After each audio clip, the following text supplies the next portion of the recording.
Today, we got our first mailbag ever here on the show. I asked the question over on Instagram in my community. Join that. It's called Mayday.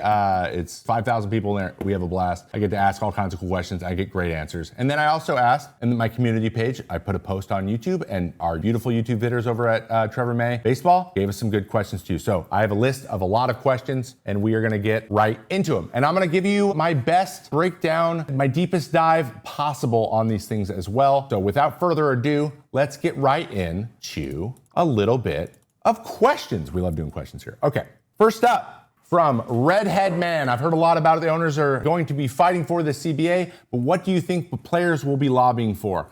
That is very interesting. That is a great question because there's a lot going on here, but I will try to keep it as short and sweet as humanly possible. Right now, the narrative has been the owners are going to try to go really hard for a salary cap or something similar. So what players are going to do, if that is a direction that they are very interested in going or should try, to then start to reduce control of their careers. So right now, there's the controls for 6 years to get a free agency. A big get would be getting that number down. Okay, so reducing arbitration years, maybe even going to arbitration earlier. Everyone's a Super 2, things like that. Also, opening the book should be part of that too, but these are just stipulations that only exist if there's some sort of revenue-based salary cap situation. I think that right now, though, what's happening is the owners are aggressive about it. The owners are the ones that initiate what they want. They're usually the ones trying to make the changes, and the players then try to kind of carve out of the things that already exist that they would prefer not to have, control being the big one, in response, right? So now that we've had Rob kind of be out there and do a little bit of a media tour and kind of make it pretty clear that addressing the economics of the game is how he says it, is going to be a big thing for them. Expect the players to then come up with what would that look like, what would they want, and then what would that cost them in terms of things that we think that we could benefit and make even loosen up that are pretty strict. And the big one for me is how service time works and how team control works. So expect that to be part of the narrative. But again, the players don't usually know what they want to do until the last year of the CBA. So we're a little jumping the gun here. Usually it doesn't happen this way. Usually we don't have this conversation until after this offseason into next spring training. So expect it to pick up then. Wayman, what's the clubhouse like for out of it teams now that the season is winding down? Can secondary goals motivate a team to some W's, like core guys looking to finish strong and build morale? To finish strong, basically is what the end said. There was a couple letters there, but I remember what it said. Teams that are out of it are interesting, okay? There is one thing that doesn't feel great for a lot of guys, and that is playing for yourself. When a bad team has a guy who's going to free agency, sometimes it can get a little bit muddy. For teams that are truly out of it, usually they let their young guys who they think are going to be a bigger part of the team moving forward, especially if they go back to their winning ways, get them time, put them in the spotlight, put them in the center of the thing, and see what happens. That's usually how they try to approach it. So I would expect that to be kind of the better thing that happens these days. For me, it was always, my dad always preached to me like, that's not how you start, it's how you finish. So I always wanted to finish strong getting into the next year. So that was always my motivation. I think most guys carry that, especially if they're out of it, but it's hard. It's really hard. So you carry motivation to prepare yourself for next year, or like keep working on the thing that you're working on, because there sometimes is one big benefit, and that's the stakes are down. Like you're not so under a microscope when you try to change things, and that can be really valuable. So that is how you try to operate, but sometimes, man, you're just so tired that you're like, I got to take a brain break here and just like get lackadaisical for a second, and you tried not to do it, but man, is it a long season. All right. What stadiums have the best and worst bullpens to sit and throw in? Best bullpens to sit and throw in. I'll say best bullpen. The one that I like, I always like the ones with the indoors. I really like Truist. That was nice, air conditioned, and it's hot down in Atlanta, so that was always good. Oh, the worst one was Kansas City, man. You're like in a brick oven. It's so hot. There's no shade. There's a big fan that does not work. One of the worst ones ever was also old Arlington. Oh my God. That was the worst place on the planet. The worst one's the throw-in. Boston gets a little sketchy. If you're a little wild that day, dude, you're just yeeting the ball at the other pitcher. It's on the other side, or maybe a catcher standing there. Yeah, the wall's not very high. That can be a little bit nerve-wracking. Tampa sucks. Just kind of all over, just total. But at least it's inside. So Oakland, not great either. I didn't like Oakland, but neither one of those places are being used right now. So Yankees is good. I like them, even though you're getting chicken tenders thrown at you kind of as you warm up. It is what it is. But it did have an air-conditioned little box that you could hang out in when it was hot. So I'm a simple guy. Trevor, what team do you think Justin Verlander's Hall of Fame cap will be, or do you think it'll be a blank cap? I don't think it'll be a blank cap. I'm leaning towards the Astros because he got his Cy Young and he got his World Series. That's what I'm leaning towards. I think it's really close. It's going to be a really tough decision for him, but he went back to the Astros too and like waived his. No, didn't he? Yeah, he waived his no trade clause to go there. I'm thinking Houston is probably the place that he has the fondest memories. I feel like even though he was a little bit older, those were probably his most dominant years. So my guess would be Houston. Who were your baseball heroes growing up? Thank you for asking. Mariners fan from Washington State. So Randy Johnson.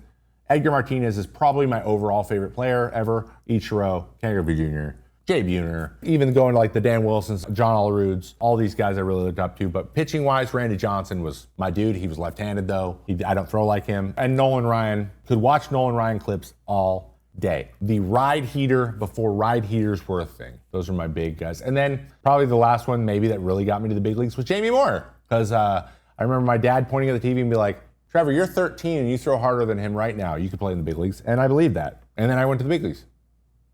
So I guess it worked. This is from Steamboat Seattle. I always wondered about the Japanese baseball versus the MLB, such as the ball and strike zone being different. Why do so many players go to the MPB and then all of a sudden come back and be good in the majors? So there's a couple reasons for this, okay? Players go to Japan because one, they don't see a big league opportunity in the big leagues long term. So it's a lot of guys like pre-arb get DFA'd, or they just don't see themselves being able to be part of the team long term, or they're a fringe guy on the team and they're just like they've only been up for a little bit, but like then the MPB. So how this works is like Japan reaches out to the MLB, says we're interested in this guy, and then the team can decide whether or not they'll release you your contract and let you go.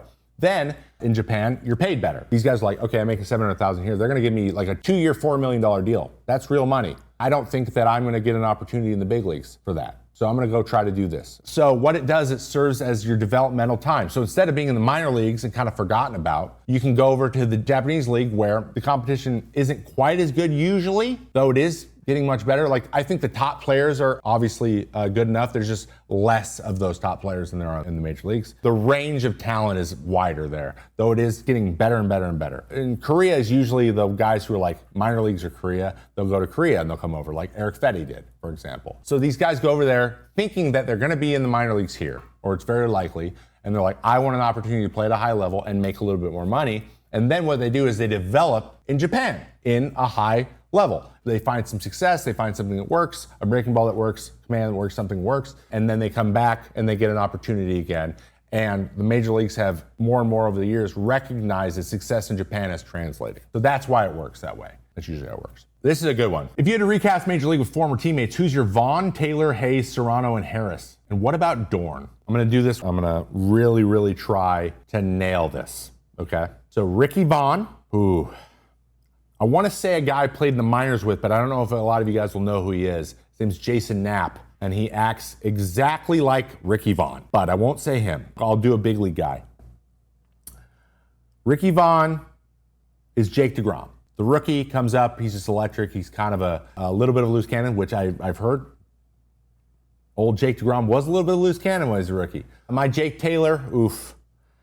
Jake Taylor would be Kurt Suzuki, Willie Mays Hayes, Byron Buxton. I think he would appreciate that. Buck came up running all over the place. So athletic, almost too athletic for his own good. And he's both center fielders. Pedro Serrano, Kenys Vargas. If you don't know who Kenys Vargas is, go watch a highlight reel and you'll see it. And then Harris is very clearly Rich Hill. Rich Hill is definitely Harris. And then the last guy I'll go with, Dorn, Josh Donaldson. Josh Donaldson's Dorn. Third baseman.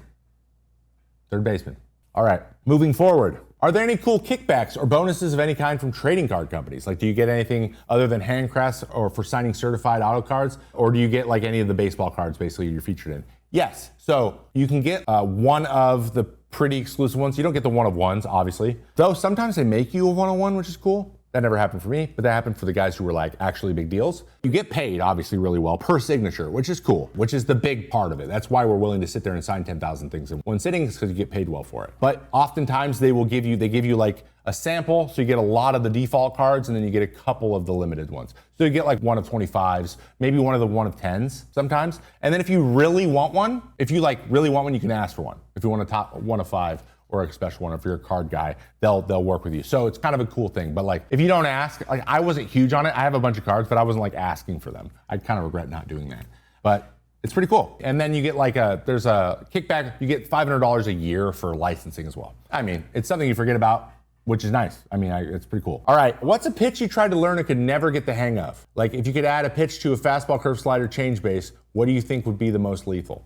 So the only pitch I really could never get a hang of was a cutter, because I was a natural supinator outside the ball naturally. So I kind of was already throwing cutter spin, but then I kind of like naturally turned it into a ride fastball. So when I turned that farther, what would happen is I'd get really around the ball, and then I would be too supinated, so my four seam sucked. So like I could get a ball to cut a little bit. So the cutter was like okay, it was like okay pitch, but it ruined my best pitch. So I had to stop throwing it. I would say splitter, but my splitter was nasty when I threw it, but it ruined all my other pitches as well. Like my cutter was just okay, like it wasn't worth it. Splitter, I really liked throwing my splitter. Oh, and also like a sinker was something I never really could do, but I didn't really need it. Like throwing a true sinker, I never really tried. I never really tried to throw a seam shifted sinker either. I think I could have done it. So I never really needed a two seam. I was always a four seam because of the way my slider broke down. So I was always up and down, and that was kind of the meta in baseball at the time, so there's no reason to change it.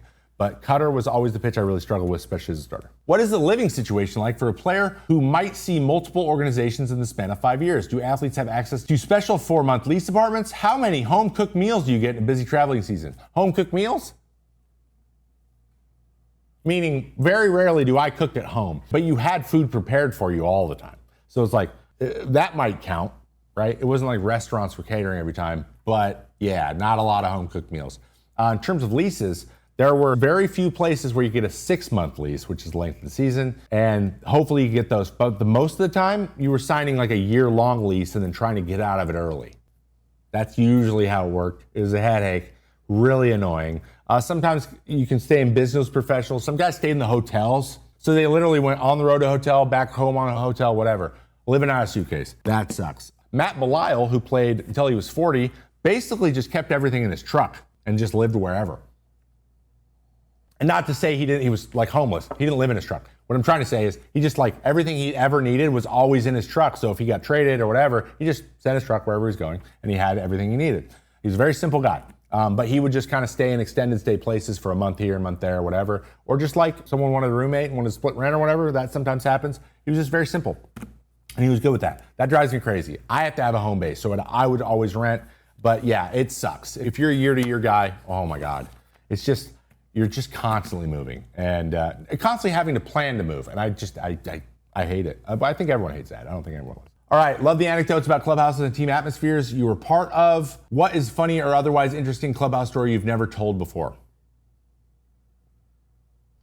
I have a couple Mike Pelfrey stories. So here's what you guys need to know about Mike Pelfrey. You should look him up if you don't know who he is. He was a starting pitcher. I was with him with the Twins. He was one of those guys that if you bet him literally $1, he would take it.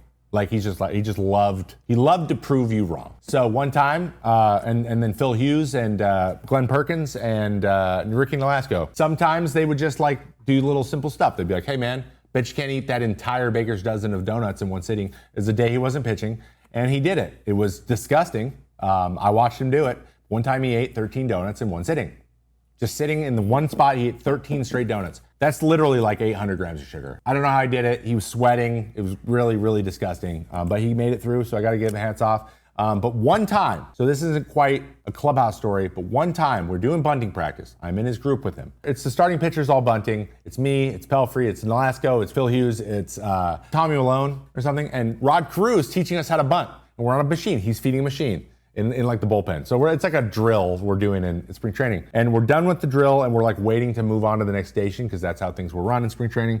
And Ricky goes, hey, Pelf, I'll give you $100 to shoot yourself in the stomach, point blank, when that thing's on high on the pitching machine. And Rod Carew goes, I'm leaving, and just like walked off. And Pelf just let it speed up, threw it, shot it into his stomach, and then Ricky laughed for a while. Though it did hit him in the belt, it didn't hit him quite in the stomach, it hit him a little bit lower, so it was a little bit scary because Pelf was 6'7". But that was the type of thing that Pelfrey did. And I just sat there as a rookie like, we're children. This is silly, what are we doing?